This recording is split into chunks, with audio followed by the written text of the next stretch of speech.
Michael. Og hvis han rider bedre end tiden 86,68, så vil England komme på førstepladsen i holdkonkurrencen efter første dagens konkurrence. Ellers er det USA foran Storbritannien. Tiden han skal slå er altså 86,68. Han skal under den.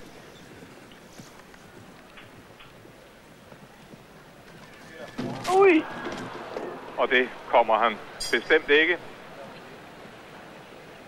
Så vi kan godt fastslå allerede nu, at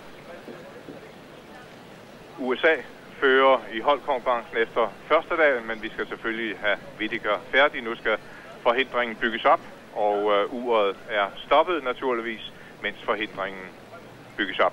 Ja, men der lægges 6 sekunder til for det der tid, det tager at bygge forhindringen op. Og Whittaker her, han har været med i alle 7 World Cup-finaler, udgik dog i Göteborg i år inden sidste runde. Nummer 3 ved Europamesterskaberne individuelt sidste år, og med på det britiske EM-guldhold sidste år. Han har vundet OL-sølvforhold 84 sammen med Michael, Steven Smith og Timothy Grubb, og han var på Englands VM-bronzehold i 82 på hesten Ryans Son, sammen med Nick Skelton, Malcolm Pyler.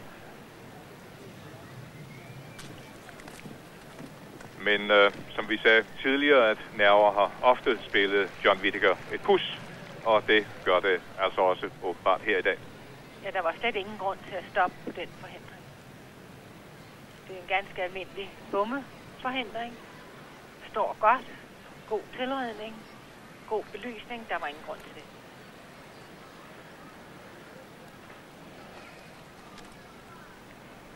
Og det er altså tiden, der løber oppe i øverste højre hjørne.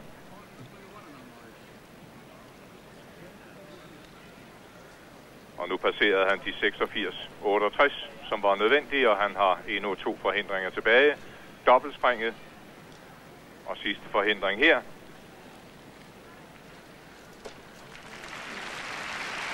Og han klarer endda en fejlfri tid. En fejlfri tid af 105 sekunder, og altså bliver den 10. fejlfri rytter ud af forløb i 68. Men altså uofficielt fører USA i holdkonkurrencen foran Storbritannien. Individuelt uofficielt er det Paul Schockemöhle fra Vesttyskland foran Conrad Ramfeldt USA, Michael Matz USA, Malcolm Pyler Storbritannien, Nick Skelton Storbritannien og på 6. pladsen Katie Monahan fra USA. 3 amerikanske ryttere blandt de 6 første. Og her har vi så den officielle stilling i holdkonkurrencen. Som vi sagde, USA foran Storbritannien, Vesttyskland og Frankrig, Canada og Mexico. Eneste overraskelse der var vel Mexico. Og her den individuelle officielle stilling med Paul Schockemöhle som vinder, fejlfri og i hurtigste tid foran Conrad Ramfeldt USA, Matz USA og Malcolm Pyler fra Storbritannien. Men i morgen er der en dag med 2 springninger på den samme bane. Og vi kan lige få de næste 4 placeringer med, som viser, at det er USA og Storbritannien, der har domineret individuelt, og det er klart, når de også gør det holdmæssigt. Og hermed slut fra Aachen for i dag.